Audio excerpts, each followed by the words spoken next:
Yan, ako muna kay candidate number 1, bago ikaw kay candidate number 2. Ayan. Candidate number 1, how are you tonight? May gusto ko bang matilang pasalamatan sa gabi dito? So, yan po. Unang-una, gusto kong pasalamatan ang Panginoong Diyos dahil binigyan niya ako ng pagkakataon na tumayo ngayon sa inyong harapan. Pangalawa, ang aking mga magulang, ang aking ate. At pangatlo naman po ay ang aking hunter, ang aking purong leader at yung tagawad ko ng purong. Yung naman paghansa. Hindi pa yan ang tanong. Okay, you may now pick the number. This number corresponds sa questions na tatanungin po natin sa kanila. Ayan.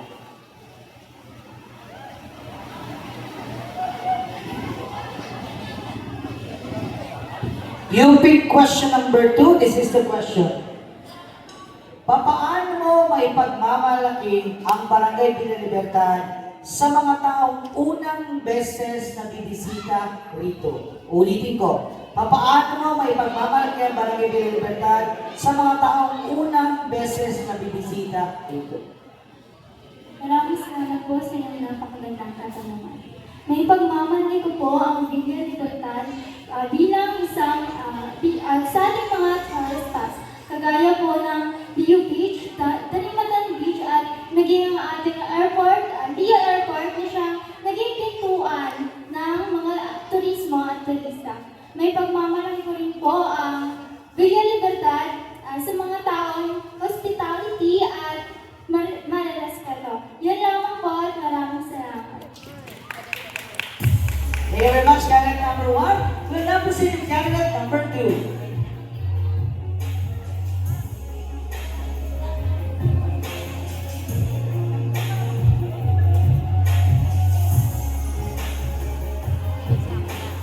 It's your turn, your lights.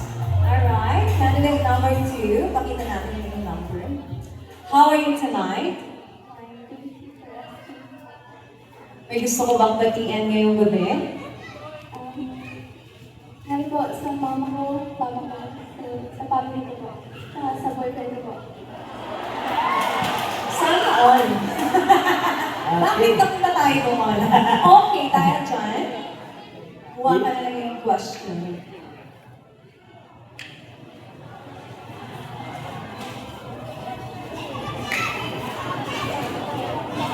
Okay. Yes, number 4. Naka-ready na ba yung boyfriend mo? Okay, here's your question. Kung ikaw ang mapurunahan ng Miss Landingan Festival 2026, paano mo gagamitin ang iyong titulo upang makatulong sa ating barangay? Ulitin ko, kung ikaw ang mapupurunahan bilang Miss Landingan Festival 2026, paano mo gagamitin ang iyong titulo upang makatulong sa ating barangay? Thank you for that wonderful question.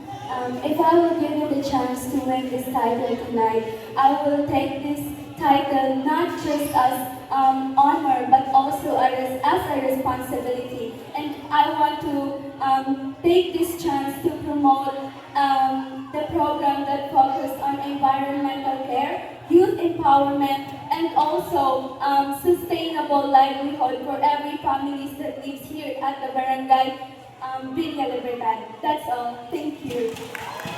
Thank you, candidate number 2. We'll now have our next contestant, candidate number 3. Please come forward, candidate number 3.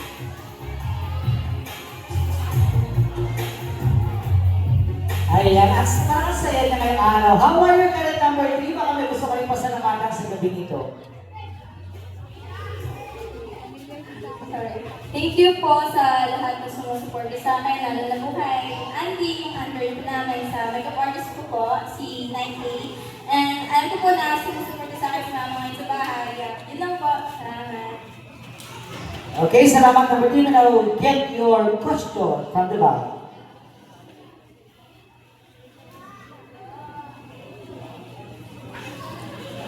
You pick question number 3. Ang tanong, babasahin ko na 2 beses. Ano ang kahulugan ng pagiging isang tunay na reyna ng kagandahan? Ulitin ko, ano ang kahulugan ng pagiging isang tunay na reyna ng kagandahan? Thank you for that wonderful question. For me, the real definition of a beauty is not, it's not on the physical appearance, but it's inside. A woman who has enough power to change, and a woman who can be a good leader and inspiration to others, and a woman who can uplift others. That's all. Thank you. Thank you, candidate number 3. Let me see the candidate number 4.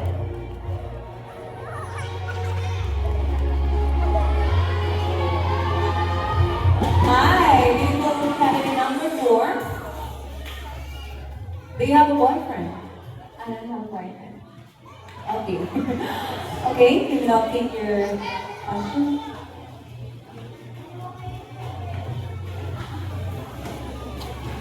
You pick number 1. Okay.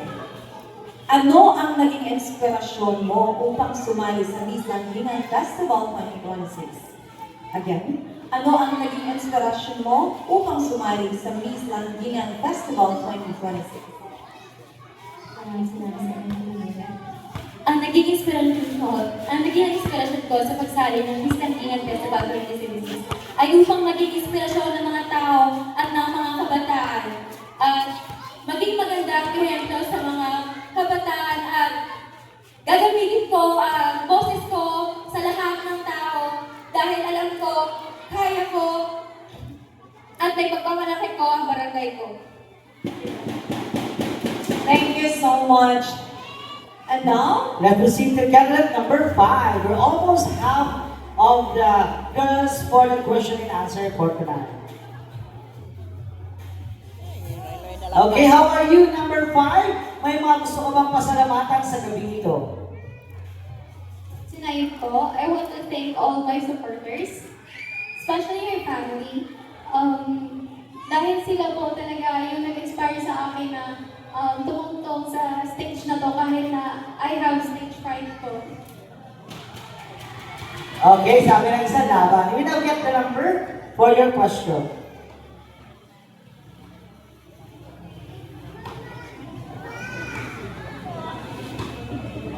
You pick question number 5. Ang iyong tanong, sa iyong palagay, ano ang pinakamahalagang katangian na dapat taglayin ng isang beauty queen? Uulitin ko, sa iyong palagay, ano ang pinakamahalagang katangian na dapat taglayin ng isang beauty queen? I believe the most important quality that a beauty queen should possess is compassion. Compassion for all life forms, for human life, for animal, and of course for the natural environment. With compassion,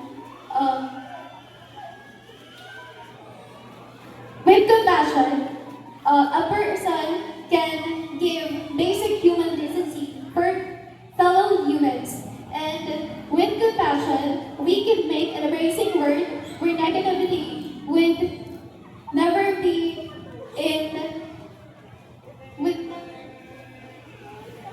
prosper in our community. Thank you.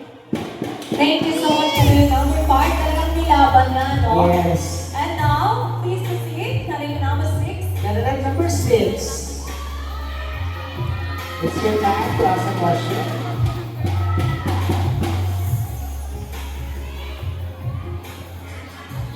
Hi, candidate number 6. How are you tonight? I'm good. Meron ka bang nais pasalamatan ngayong lugar? Opo.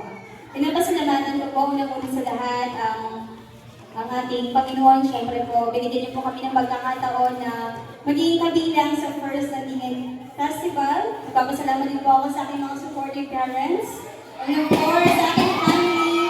Most importantly, sa aking very hands-on president and our district Kagawan.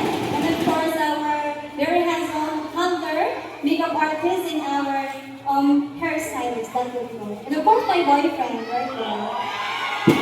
Sana all. Sana all na naman, Yeah, no? sige, ibuka ka na dyan.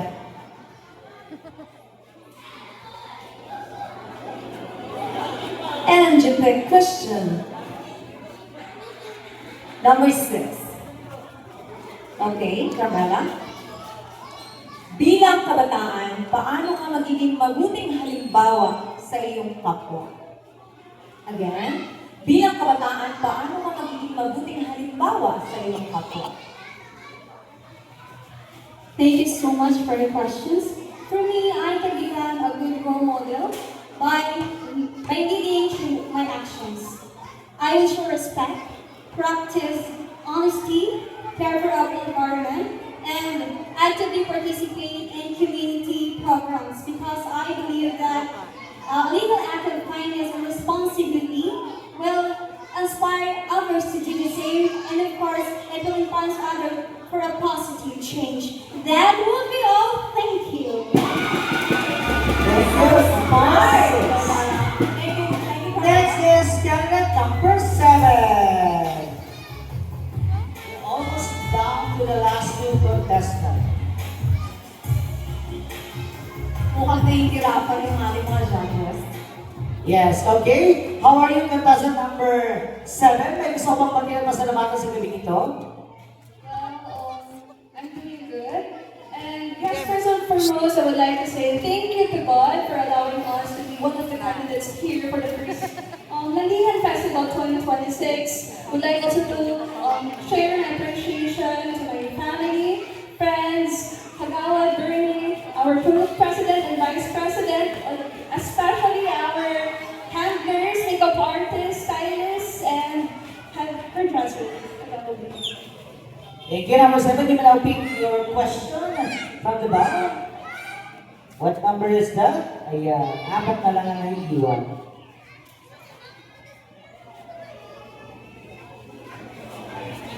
You pick question number 9. The question is, sino ang iyong inspirasyon sa buhay at ano ang pinakahalagang aral na natutunan mo mula sa kanya? Ulitin ko. Sino ang iyong inspirasyon sa buhay at ano ang pinakamahalagang aral na natutunan mo mula sa kanya?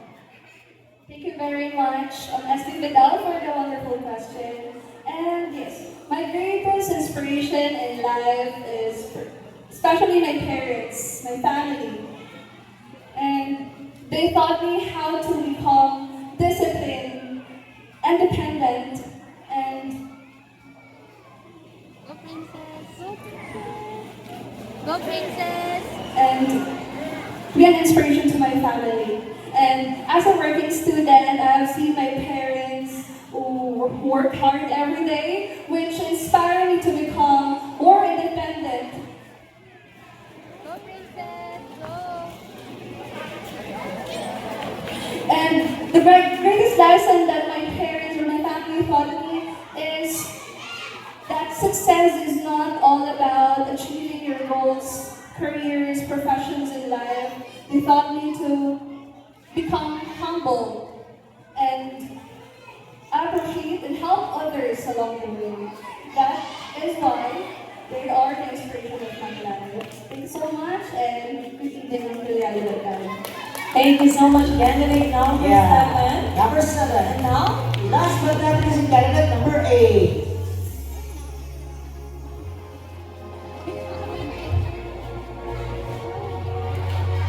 hello, candidate number 8.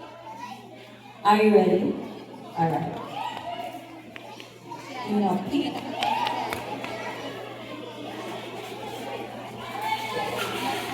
you pick question number 8. Ano ang isang pagbabago na nais mong makita sa Barangay Villa Libertad at paano ka makakatulong upang ito ay may sakatuparan? Again, ano ang isang pagbabago na nais mong makita sa Barangay Villa Libertad at paano ka makakatulong upang ito ay may sakatuparan? Thank you, Mom, for your beautiful question. Sa ngayon, sa nakikita ko, wala na po dapat baguhin pa ang Villa Libertad. Ang kailangan na lang po natin ay suportahan ang ating punong barangay, ang kanyang barangay official. At magkaisa tayo para mas lalo pang umunlad at makilala ang ating barangay. Yun lamang po at maraming salamat. Thank you, Ms. Carding, candidate number 8. Pag nandito na tayo sa gilid, ayan, of course, we will now have all the special awards and the minor awards for this Miss Learning Festival. Our first award is Miss Body Beautiful. To give the award of Miss Body Beautiful, well requesting Mary P. Rolona. And the next award is Miss Crimson. To give the award of Miss Crimson, well requesting Myla Kabutihan. And for Miss Body Beautiful, you are candidate number. Candidate number 1. Candidate number 1 for Miss Body Beautiful. Doon po sa gilid. And for Miss Crimson. Miss Crimson, yes. Candidate. Candidate number 3. Number 3 is our Miss Crimson. There you have it. Once again to our presenter, Mary P. Rolona and Myla Kabutihan. The next award is Miss Rose of Smile. To give the award of Miss Rose of Smile, well requesting Maria Dea P. Camana. And the next award is Miss Flawless. To give the award of Miss Flawless, well requesting Ma'am Mary Miss Porci de Leon.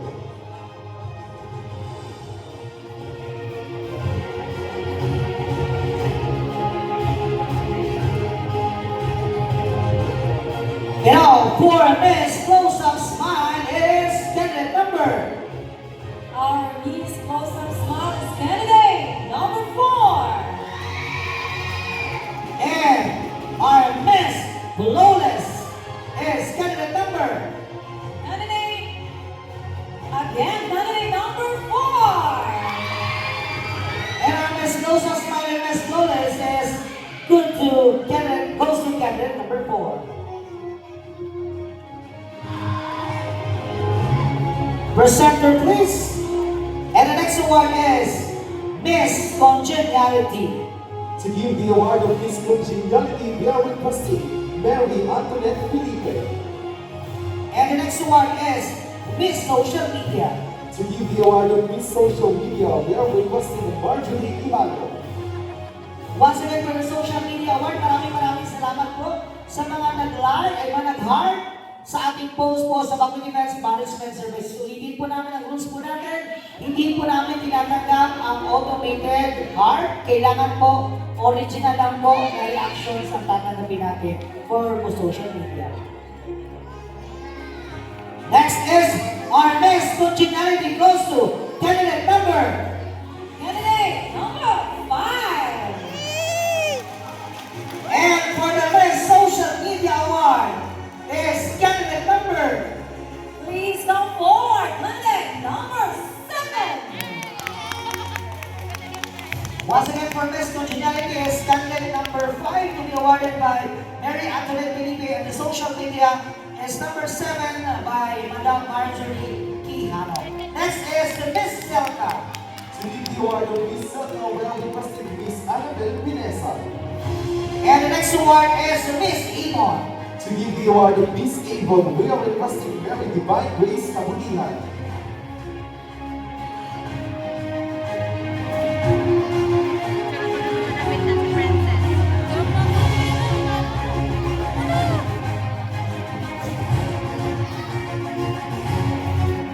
Okay, partner, ang ating Miss Selka 2026 is candidate number.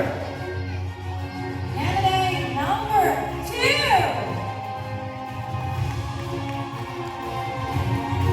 And for Miss Imon goes to candidate number. Please come forward. Candidate number 8. Our Miss Selka is candidate number 2, and Miss Imon is candidate number 8. Miss Selka will be picked by Miss Annabel Pelasa and Miss Imon for Mary Divine Grace Kabutihan. Next award is Miss Photogenic. To give the award of Miss Photogenic, we are requesting management review by S.K. Zolia and Kagawad Kabutihan. And the next award is the Best in Round. To give the award of Best in Round, we are requesting Honorable Johnny Kabutihan.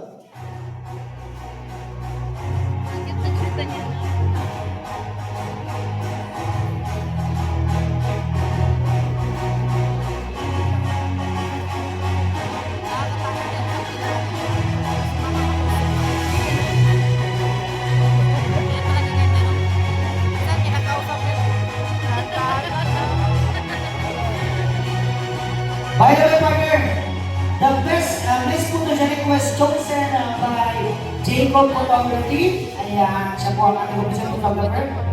Huwag po kalimutan ang picture, naka-frame mo yan siya. Our best photogenic goes to candidate number. Candidate number 4! And the best runner is candidate number. Candidate number 6!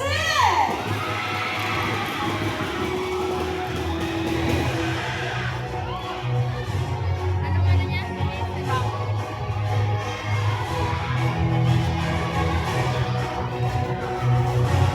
The next award is the darling of the crowd. To give the award of Miss Garden of the Broad, they are requesting Ma'am Carmela De La Rosa.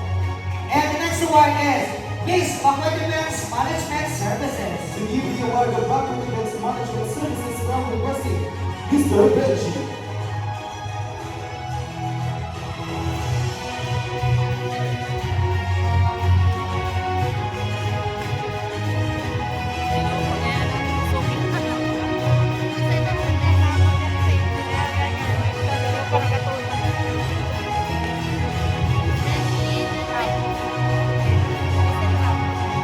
Okay, darling of the crowd goes to candidate number. Candidate number, you get candidate number 6! And for Miss Facultymen's Management Services is candidate number. Number 6!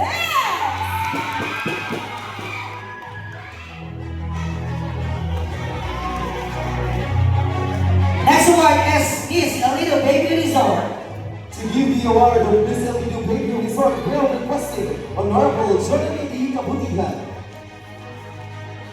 And the next award is Miss Face of the Night. To give the award of Miss Face of the Night, we are requesting Marino Gandal. Magaling siya mag-ano eh, project. Pwede niyo naman sa ano, pwede. Violet. Purple. Okay, our Miss Alito Baby Resort is candidate number. Candidate number 6! And the Face of the Night goes to candidate number.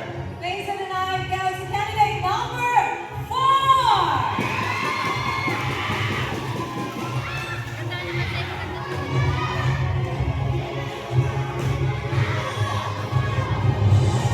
The next award is the Star of the Night. To give the award of Star of the Night, we are requesting Marino Gandal.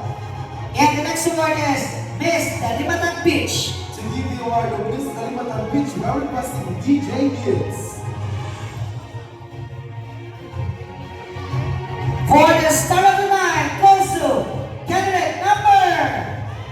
Number 8!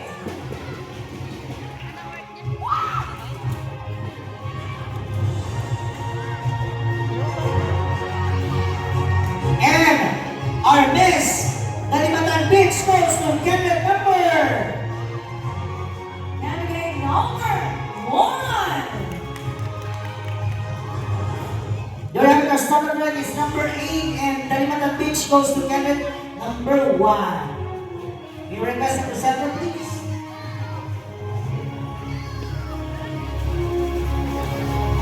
Ganda ng kulay ng hair.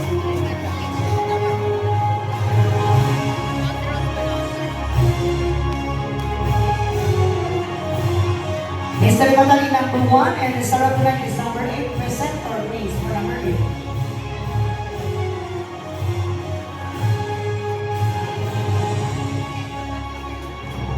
Next award is Miss Orchid Salon. To give the award of Miss Orly Salon, we are requesting Mary V. Willona. And the next award is Cotomen's Pharmacy. To give the award of Go to Mix Pharmacy, we are requesting Honorable Amelita Arzaga. May request first presenter for the Star of the Night, please, madam. Ayun na po. Maraming salamat po. A winner for the Star of the Night is candidate number 8.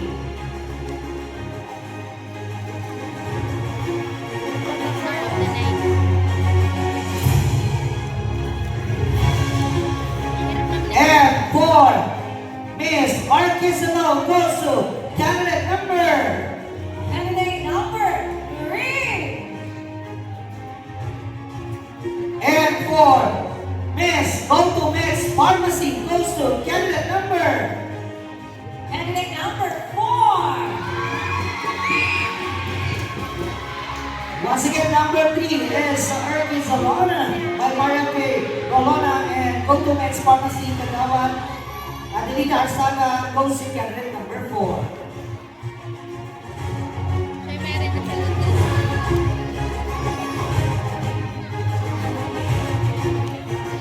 Next is Kabataan ng Kalipunan or KK Council.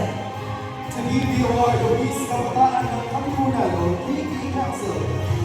By requesting the Council of KK. And next one is Miss TikTok. To give the award of Miss TikTok, we are requesting Miss Nikki Placido. Miss Kabataan ng Kalipunan KK Council goes to candidate number